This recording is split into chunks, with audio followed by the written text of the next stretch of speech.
Recent గా గట్టిగా వినిపిస్తున్న పేరు శివజ్యోతి గారు.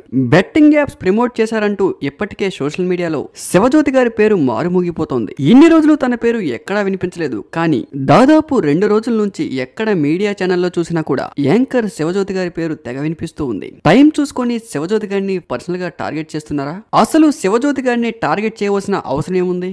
ఎందుకు పని కొట్టుకుని శివజ్యోతి గారి పేరే వినిపిస్తుందంటే, రీసెంట్ గా తెలంగాణ ఎలక్షన్స్ టైంలో శివజ్యోతి గారు కేసీఆర్ కి బాగా సపోర్ట్ చేశారు. ఖచ్చితంగా తెలంగాణలో ఈసారి కేసీఆర్ పక్కా వస్తారని దాదాపు చాలానే వీడియోలు చేశారు. ఆ టైంలో ఆపోజిట్ పార్టీ వాళ్ళకి చాలా మందికి శివజ్యోతి గారు టార్గెట్ అయ్యారు. శివజ్యోతి గారు down to earth person. Teenmaar వార్తలతో తెలుగు బుల్లితెరకు పరిచయమైన శివజ్యోతి గారు అతి తక్కువ టైంలో తనకంటూ ప్రత్యేకమైన గుర్తింపును సంపాదించుకున్నారు. ఆ తరువాత చాలానే కష్టాలు పడ్డారు. ఎన్నో కష్టాలను దాటుకొని ఇండస్ట్రీలోకి ఎంట్రీ ఇచ్చిన శివజ్యోతి గారు కష్టానికి తగిన ఫలితం ఇప్పుడు అనుభవిస్తూ ఉన్నారు. తీన్మార్ వార్తల తర్వాత బిగ్ బాస్ 3లోకి ఎంట్రీ ఇచ్చిన శివజ్యోతి గారు ఆ తరువాత వెనక్కి తిరిగి చూసుకోలేదు.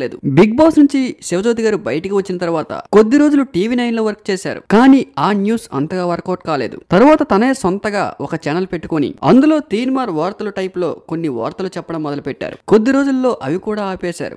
ఎందుకంటే అవి కూడా పెద్దగా వర్కౌట్ కాలేదు. ఇప్పుడు రీసెంట్ గా అప్పుడప్పుడు యూట్యూబ్ లో వ్లాగులు, ఇన్స్టాగ్రామ్ లో రీళ్లు చేసుకుంటూ ఆడియన్స్ కనిపిస్తూ ఉంటారు. అయితే రీసెంట్ గా శివజ్యోతి గారి పేరు తెలుగు ఫిలిం ఇండస్ట్రీలో బాగా వినిపిస్తూ ఉంది. శివజ్యోతి గారు కూడా బెట్టింగ్ యాప్స్ ని ప్రమోట్ చేశారని, మరి ఆవిడ్ని ఎందుకు అరెస్ట్ చేయట్లేదంటూ మరికొంతమంది మీడియా ముందుకు వచ్చి చెప్పుకుంటూ ఉన్నారు. అయితే రీసెంట్ గా వైసీపీ కార్యకర్త యాంకర్ శ్యామల గారిని కూడా ఇదే తరహాలో అరెస్ట్ చేసేందుకు ప్రయత్నాలు చేశారు. కానీ ఆమె హైకోర్టుని ఆశ్రయించారు. దాదాపు 3-4 ఏళ్లుగా సోషల్ మీడియాలో కొద్దో గొప్ప ఫాలోవర్స్ ఉన్న ప్రతి ఒక్కరూ కూడా బెట్టింగ్ యాప్స్ ని ప్రమోట్ చేసి బాగానే సంపాదించుకున్నారు.